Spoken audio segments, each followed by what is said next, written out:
Perfect. We're good. Get a man.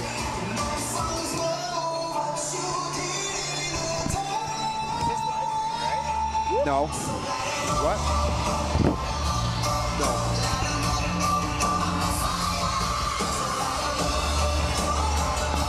Hey, Ben. Hey, Drew. Oh, perfect. Tell McDonough to put his headset on. McDonough, put your headset on. There we go. There we go. #1 DJ in the Midwest. I don't know how official those rankings are. I'm not going to question the rankings, but right now we have a MMA, or the driller debut of Dion Kriz, 0-1, coming to us from St. Francis, Minnesota.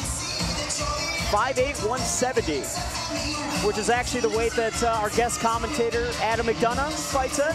Yeah, you bet. It's a good weight class. Yeah, that's highly competitive. Charlie. We'll see what he's got.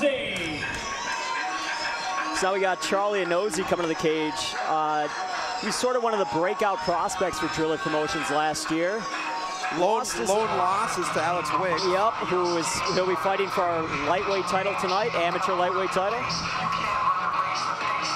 Charlie Anozie 2-1, coming out of Burnsville, Minnesota. Wrestled a little bit at Apple Valley, if I'm not mistaken, Ben. Was stuck behind Destin McCauley for 4 or 5 years. That's a pretty good guy to shadow, I would imagine. That's justifiable for sure. Yeah. Yeah, I don't know that he ever wrestled varsity because he was always behind McCauley. Sure. You wrestle at Apple Valley, though, you know what intensity and hard work is all about. Oh, so. Exactly. If you stick with the program and you're not wrestling at Valley, that's impressive in itself. The depth of that wrestling program, there's probably any JV wrestler that could go and crack most varsity squads out there in the state of Minnesota. So. Charlie Anozie training out of the Lakeville gym. What was it, Lifetime in Lakeville? He trains with Dylan Saxhog and Lance Anderson. Merrick Moreland. Good group of guys there. Taking this fight on very short notice. I believe he agreed to it 3 days ago. Wednesday evening, yeah. Yeah.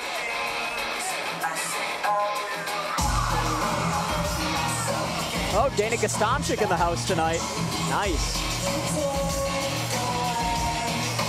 Dion looking very calm in the ring for only having 1 fight under his record. Yeah, so that's absolutely. pretty impressive. He really wanted, you know, his opponent fell through and we struggled to find someone and he really wanted to fight. Said he'd fight anybody.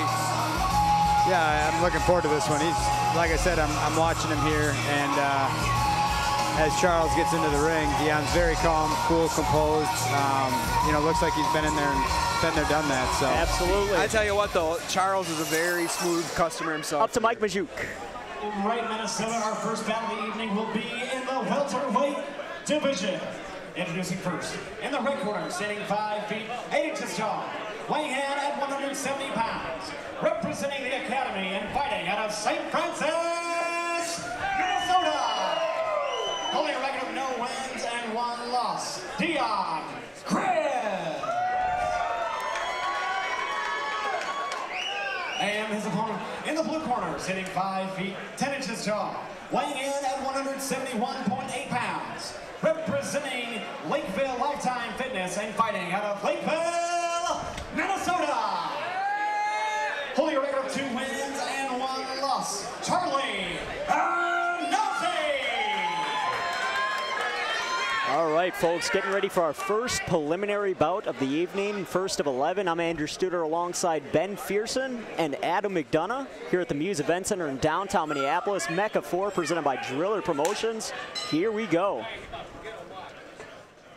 Now, Charles obviously fighting up a weight class. Yes. And when he turns pro, he'll be at 145 or 2. Ooh, coming out swinging. Charlie in his last fight just didn't exactly look comfortable on the feet. Had a little bit of a rough time, but he was competitive, and it went to a, was it a decision? It was. Okay. It was very close. You know, all 3 rounds were very close in that fight. I think he was probably a little bit surprised by the judo of Alex Wiggs. Oh, there's some striking from Charlie, and Kriz returns fire. And Charlie's certainly looking like the more technical fighter here. Yeah, I would have to imagine that he hit the gym immediately. Ooh. That was really close. Yeah, it was. Kriz going for a takedown. Whoa!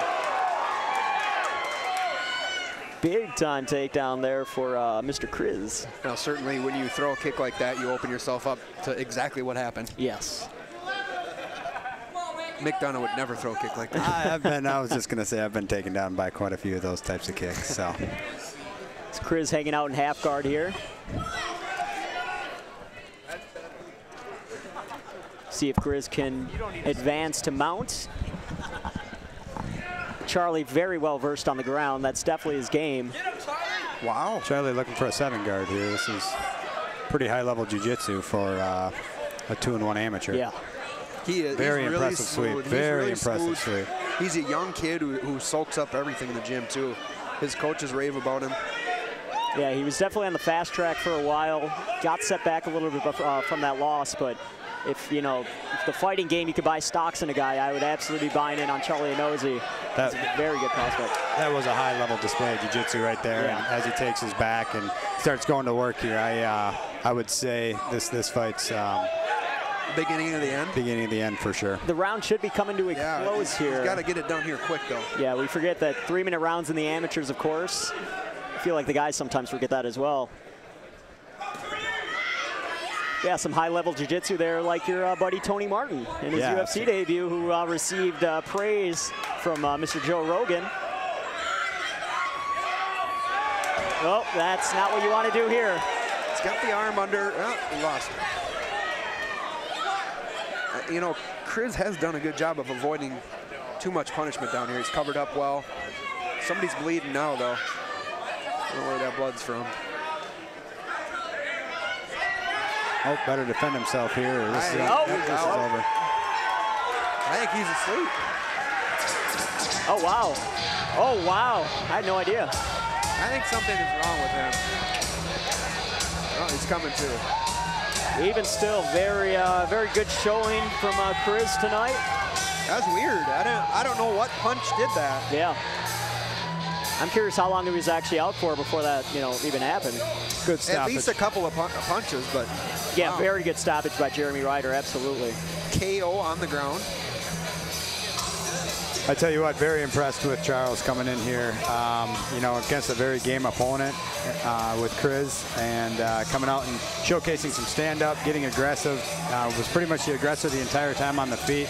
After that first scramble there, really didn't force the takedown too much, which you've seen a lot of amateur guys coming right out of the wrestling arena. Oh, yeah. Staying patient, implementing his game plan, and then some high-level jiu-jitsu to take top position and finish the fight. Couldn't agree more. Up to Mike Majuk for the official fighter decision. Maybe. After 2 minutes and 40 seconds in the first round, the winner by TKO, Charlie